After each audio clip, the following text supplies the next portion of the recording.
우리가 서론에서 좀 볼 게 다음 세대를 이해한 사역자가 사실은 되게 중요합니다.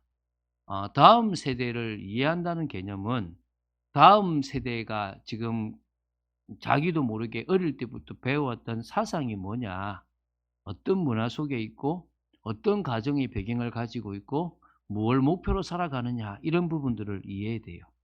그걸 이해하지 못하면 나 때는 요새 애들 왜 그래? 막 이런 식의 생각들을 많이 가지게 돼요.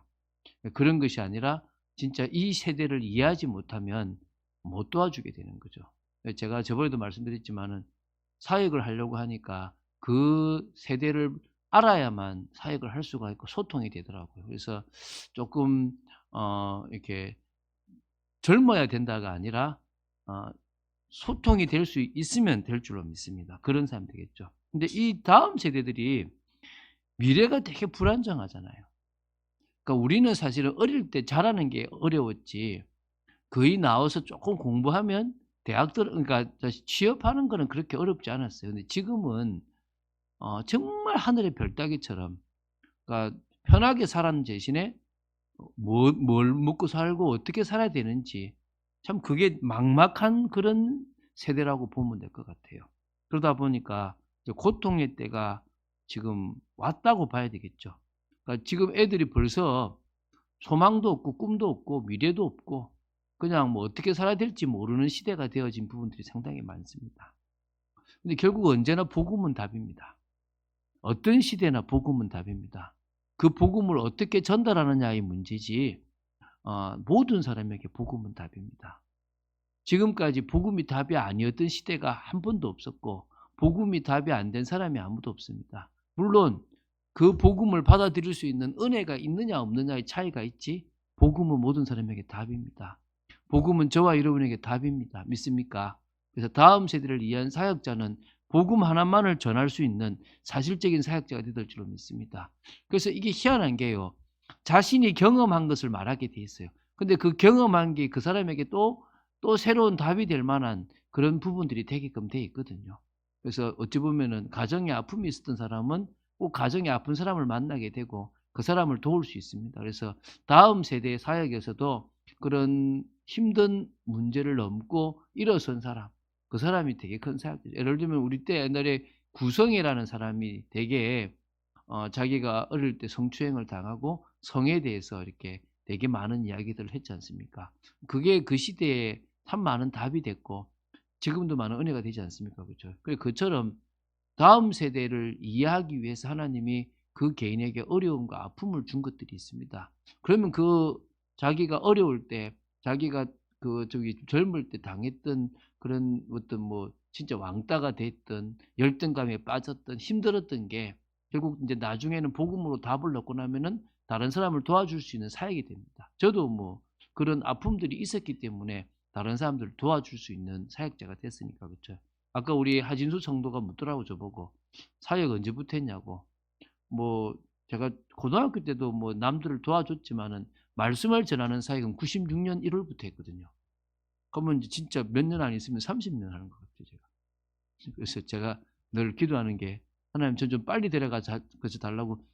빨리 써먹었으니까 빨리 쓰셨으니까 또 많이 썼으니까 인제 좀 빨리 끝낼 수 있으면 좋지 않겠나, 이제 저는 그렇게 얘기하는데, 근데 오랫도록 사역을 하면서 저만의 어떤 노하우도 생기고 또 이렇게 참 이렇게 뭐라 그럴까, 현장에 가슴 아픈 사람들이 많다는 것도 보게 되는 겁니다.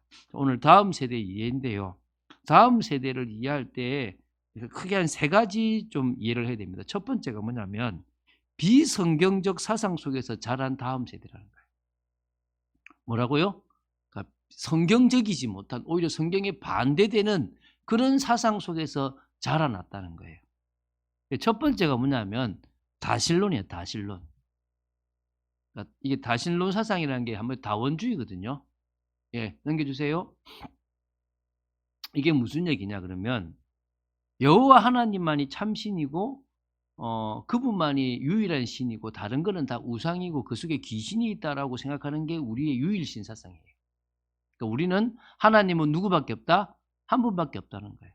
그래서 우리가 가지고 있는 세계관 역시 직선적 세계관이에요. 창조가 있으면 뭐가 있단 말이죠? 마지막 끝이 있다는 거예요. 또 이게 직선적 그런데 뭐죠? 윤회적 사고가 이런 세계관은 뭐죠? 계속 도는 거예요. 계속 도는 거예요. 시작도 끝도 없고 몇 급의 엇박 이런 거잖아요. 그러니까 이게 뭐 말 그대로 진짜 뭐 신들이 얼마나 많습니까? 다 신이에요. 저 그 일본에 800만, 저 인도에는 1억 개. 이게 이게 다 신이라 신. 모든 게 다 신이라. 말 그대로 모든 만물에 다 신이 있다는 거지. 이 정도가 되거든요. 한번 종교 다원주의예요. 다 각자의 종교가 있는데 그걸 인정해 줘야 된다. 다 신이 있다 인제 이런 생각인 거죠. 그러니까 이 사상 속에 오래 있거든요. 아 이거 배운 적이 없다고요? 생각해 보세요. 문화나 지식이나 모든 걸 다 인정하는 거예요. 여러분 사람들이 도울 김용옥 선생한테 왜 이렇게 많이 갔습니까? 과거에. 이 사람이 예수에 대한 연구도 하고 맹자에 대한 연구도 했어요. 그런데 철저히 자기 어떤 인간에 대한 그 어떤 보편적인 또 나름대로 특별한 생각 속에서 그러니까 맹자의 좋은 말, 예수의 좋은 말을 끄집어 와서 만드는 거예요. 그 외에 예수님이 했던 얘기는 의미 없는 얘기, 뭐 기적도 의미 없는 기적. 맹자도 마찬가지다. 딱 인간에게 필요한 거. 인간에게 필요한 신은 좋은 신, 인간에게 해가 되는 건 나쁜 신, 이런 식이란 말이에요. 그곳에 오랫도록 우리가 지금 젖어 있는 부분들이 있는 거죠. 구원도 그 구원받는 그 구원이 뭔지에 대한 정의와 구원의 길도 다 다른 거예요. 야, 이게 구원이야. 이렇게 길이 많아. 산에 가는 것도 길이 많지 않냐. 또 인간의 힘으로 할 수 있다라고 생각하는 거죠. 그런 세상을 지금 살아가는 거예요. 그런 사상이 쫙 깔려져 있는 거예요. 밑바탕에. 야, 부처도 신이고 누구도 신이고 모두 다 신이다라고 사는 사상 속에 있는 거죠. 두 번째가 뭡니까? 진화론이에요. 진화론. 이게 이제 한번 유물론이죠. 유물론. 그러니까 창조론을 거부하는 거예요. 진화되었다라고 생각하는 거죠.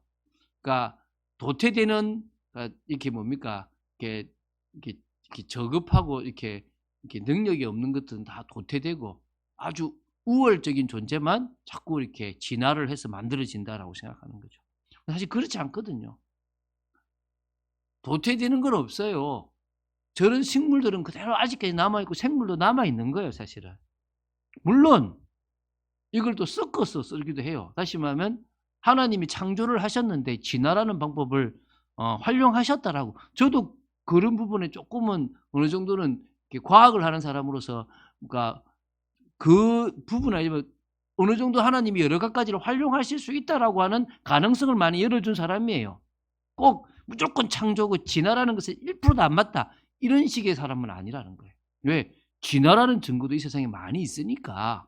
근데 그 진화가 종의 진화가 아니라 물론 종의 진화를 하나님께서 당신의 특수한 방법으로 하실 수도 있겠죠. 그런데 중요한 것은 하나님은 창조하셨다는 사실을 이 세상 거부해버린 거예요. 그러니까 애들이 중학교만 딱 졸업하면 성경책 거짓말책이네. 뭐 신화 같은 당군 신화 같은 책이네. 이런 생각이 있는 거예요. 근데 이 유물론이 뭡니까? 다 물질이라는 거예요. 영적인 걸 빼버린 거예요. 그러니까 하나님의 형상을 가지고 있는 인간을 빼버리는 거예요. 그러니까 동물이 개가 예배드리는 거나 사람이 예배드리는 거나 똑같은 수준이라는 거예요. 원숭이가 예배드릴 수도 있다는 거예요. 왜? 진화니까. 인간이 영적인 존재라는 자체를 거부해버리는 거예요. 근데요, 제가 프린세스 콜린스라는 사람이 진짜 진화론자였는데 심각한 진화론자였고 도킨스와 같이 뛰어난 사람인데 이 사람이 뭐예요? 의문을 품은 거예요. 무슨 의문이죠?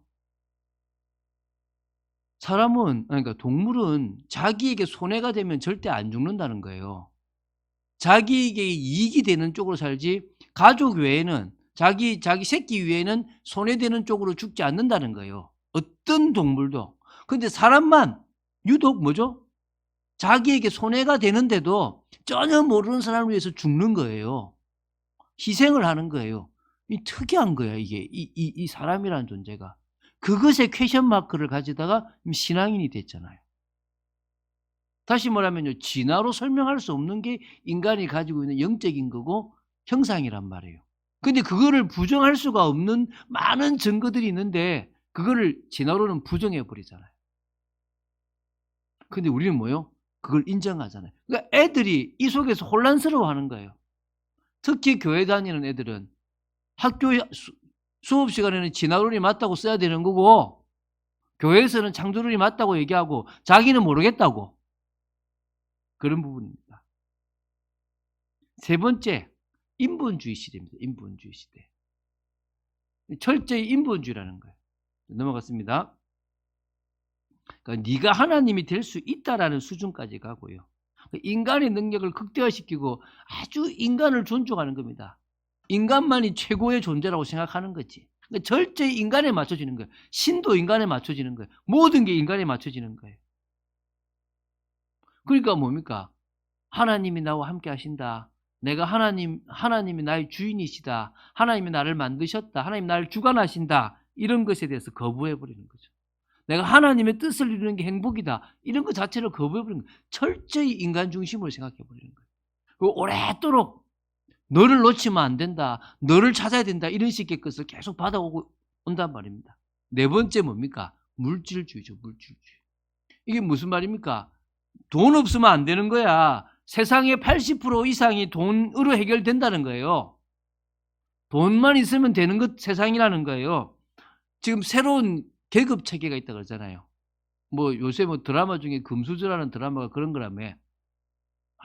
학생들 사이에서도 돈 있는 놈은 누굴 때려도 괜찮고 돈 없는 놈은 때리면은 막 고소 들어가지고 막 더 심각해지고 그래가지고 이제 금수저를 가지고 이렇게 그 이제 그 부잣집에 3번 밥 먹으면 뭐 신분이 바뀐다나 뭐 이런 뭐 판타지죠 한마디로. 그러니까 그 정도로 자기 신분을 바꾸고 싶고 흙수저 인생에서 금수저 인생으로 바뀌고 싶다는 거지. 그 돈만 있으면 다 되는 세상이라고 생각되는 거죠.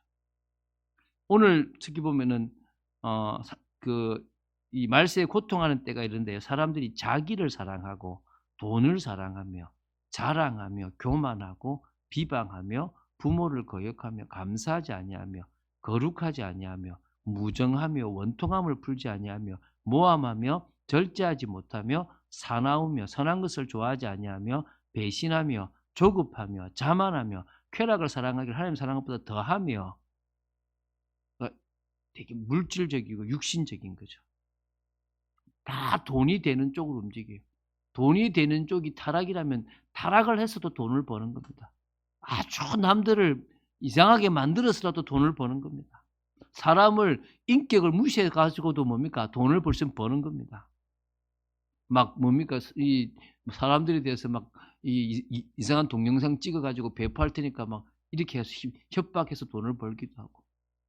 얼마나 시대가 이상해져 갑니까? 이 속에 그냥 애들이 그런갑다 무감각해져 버리고 그러니까 이게 뭐 그냥 즐기는 시대가 돼 가잖아요. 지금 군에도 마약이 들어가 가지고 애들이 들어갈 때 마약을 들고 가서 관물대에서 마약이 발견되는 경우들이 되게 많답니다. 그러니까 거기서도 하는 거지 인제. 지금 어디든지 자유로운 데가 없는 시대가 된 거예요. 그러면서 5번째 뭐죠? 개인주의, 이기주의 시대입니다. 이게 지금 이제 5번째예요. 넘어가 주세요.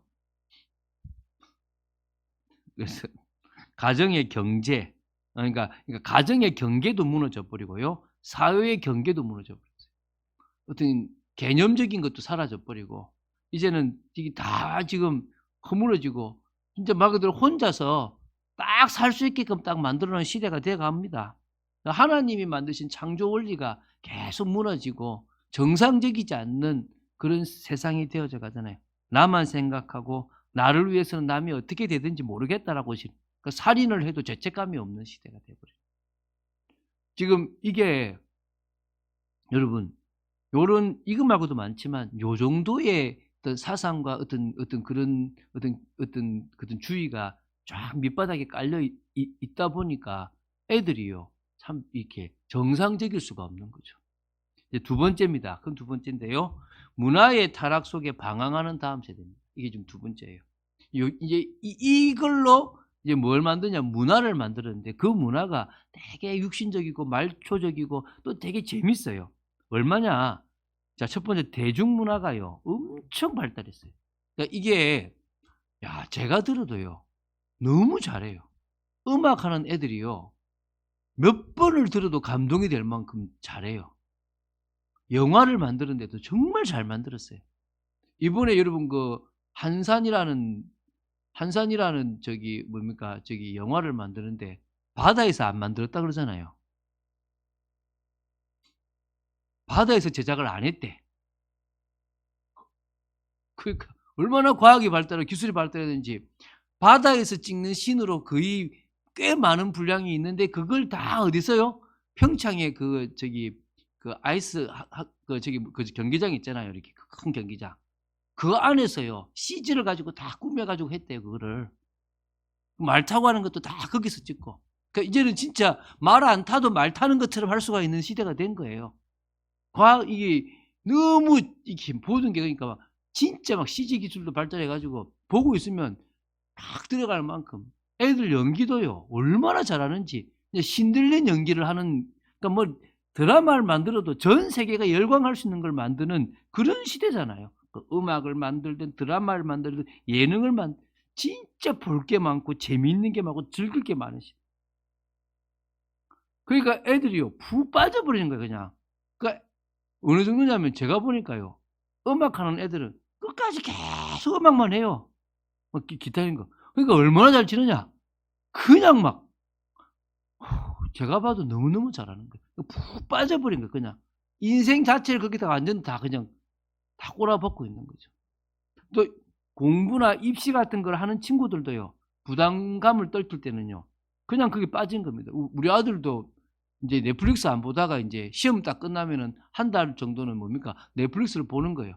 그 집 친구 몇 명이 돈 내 가지고. 그 참 이 애들이 벌써부터 지금 그런 문화를 즐길 때 즐기고 또 공부할 때 공부하는 이런 부분도 되는구나 막 여러 생각들이 들더라고요. 두 번째 엄청난 양의 정보 속에서 이제 자신을 좀 놓치는 상태가 돼 가는 거예요. 이게 지금 두 번째입니다. 자 넘어갑니다. 그래서 인제 그 두 번째인데 뭡니까? 너무 뭐 이게 게임이나 스마트폰이나 컴퓨터나 인터넷이나 뭐 이게 뭐 플랫폼 그다음에 소셜 네트워크 이런 저는 솔직히 위의 세대 중에는 아는 편인데도 지금 세대가 갖고 노는 거를 다 못 하잖아요. 얼마나 발달하는지요. 애들이요. 자기 나름대로 똑똑한 애들은요. 다 체크해 가고 벌 돈 벌어 가고 벌써 어린 나이에 유튜브로 돈 버는 애들도 있고 다른 방법으로 돈을 버는 애들도 있고요. 이 나름대로요. 그 속에서요. 자신만의 것들을 만들어 가는 거예요. 그런데 막상은 뭡니까? 그 속에 푹 있다 보니까요. 자신을 놓치는 거예요. 너무나 많은 것 속에 막상 자신의 정체성은 놓쳐가는 그런 시대죠. 그러니까 자신을 고민해야 되고 자신을 되돌아봐야 되고 미래도 생각해야 되는데 그런 것도 뭐고 막 그냥 막 빠른 시대 속에 그냥 정신없이 가는 그런 게 돼 있는 거죠. 그래서 여기서요. 이 미디어가 발달하다 보니까 개념 없이 똑똑한 세대들인 거예요. 그러니까 애들이 보면 뭐 이렇게 어떤 사건이 일어나면 자기들만의 뭐가 있냐면 기준이 있어요. 부모들이 뭘 하든지 간에 위의 세대가 뭘 하든지 자기들만의 정치가 있고 자기들만의 애국이 있고 자기들만의 어떤 논리 기준이 있는 거예요. 그럼 막 이야기하면 거기서 한참을 이야기해도 중학생은 중학생 나름대로 고등학생은 고등학생 나름대로 대학생 나름대로 다 가지고 있더라고요. 이게 뭐 페이스북이나 이런 데서 얼마나 많은 정보를 받는지 뭐 정치 이야기를 해도 우리 딸도 정치에 대한 부분을 거의 다 알고 있어요. 근데 그게 인제 왜곡된 부분들도 상당히 많은데 다 갖고 있는 거예요. 그러다 보니까 어떤 의미에서는 남의 말을 들을 수 있는 준비가 안 돼 있는 거예요.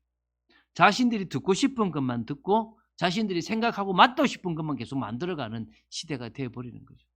그러니까 우리 그 방 장로님은 그렇다더라고요. 뉴스를 몇 개 보느냐. 이렇게 보수 쪽 뉴스 몇 개, 진보 쪽 뉴스 몇 개를 보는 거예요. 그러니까 왜? 그래야 균형 맞춘다고 이렇게 보고 있더라고요. 뭐 그것도 참 좋은 방법이에요. 왜? 어떤 사람은 하나만 봐요. 보수 쪽만 보니까요. 완전 저 진보 쪽이나 민주당 쪽은 되게 나쁜 걸로 되는 거예요. 또 어떤 사람은 민주당 것만 계속 보는 거예요. 그러니까 보수는 인제 막 이상한 걸로 됩니다. 그러니까 이게 균형이 사라져 버리는 시대가 되어 버린 거죠. 그러면서 인제 세 번째입니다. 가정이 무너졌어요. 이제 결국은 아이들이 이런 세상 속에서 가정을 만드는데 가정이 무너졌어요. 정상적인 가정이 거의 없을 정도. 첫 번째 뭐요? 정상적인 가정이 거의 없어요. 이게 무슨 말입니까? 너무 이혼도 많이 하고, 그러니까 부모님들이 이상하고 자식들을 봐줄 정도가 아니라 그냥 낳고 그냥 바깥에 그냥 좀 버리든지 그냥 죽여 버리든지 막 방치해 버리는 경우들이 너무너무 많다는 거예요. 지금 오죽했으면 얼마나 많으면요. 고딩 엄빠 2가 지금 방영되고 있잖아요. 고딩 엄빠. 근데 거기 보니까 제가 유튜브 아니 저기 뉴스를 잠시 봤는데 중3 때인가 중2 때인가 이미 임신을 한번 했는데 한번 유산하고 다시 또 돼서 인제 지금 이제 고등학교 때 인제 애하고 같이 지금 애를 키우고 있는 거예요. 그 자란 애들이 정상적이겠냐는 거예요. 그치? 지금 얼마나 심각합니까? 그러니까 두 번째 뭡니까? 사랑과 교훈으로 양육하지 못하는 거예요. 준비된 부모가 거의 없어요. 자기 쾌락으로 살다가 애가 임신되고 뭐 지우기 그러니까 낳게 되는 경우들도 많고 어떻게 양육해야 되고 어떻게 사랑으로 줘야 되는지 또 한쪽에는요. 너무 과잉으로 사랑을 줘서 문제가 되고 한쪽에 또 너무 사랑을 못 줘서 문제가 되고 그러다 보니까 이제 뭡니까? 사회 문제를 일으키는 다음 세대가 되는 겁니다. 이게 지금 세 번째죠. 뭐요? 사회 문제를 일으켜요. 그러니까 그 속에서 자라난 자녀들의 상태가 지금 뭡니까? 좀 심각해져 가지고 이제 지금 세 번째죠. 넘어갔습니다. 사회 문제를 지금 일으키고 있습니다. 사회 문제. 그래서 그들이 이제 계속 청소년 범죄, 뭐 촉법 소년 이런 거 따져가면서 범죄 일으키고. 그러니까 지금 미디어를 보면 얼마나 심각합니까? 자, 그러면은 이 세대를 이해한다면 자, 우리는 뭡니까? 비성경적인 사상을 가지고 있는 이들에게 성경적인 기준, 원리를 심어줘야 될 것이고요.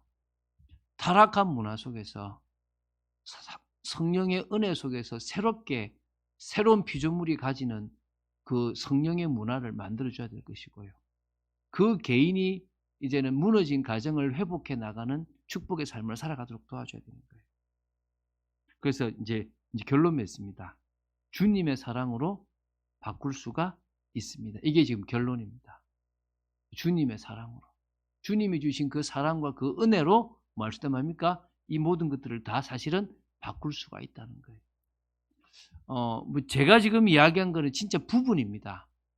이거 지금 예를 들어서 이 사상 하나만 가지고도 1시간씩을 강의할 수 있고요. 그럼 이런 모든 것들을 다 강의하고 하려면 너무나 많고 방대합니다. 제가 모르는 것도 더 많고요. 지금요, 심각한 시대지 않습니까?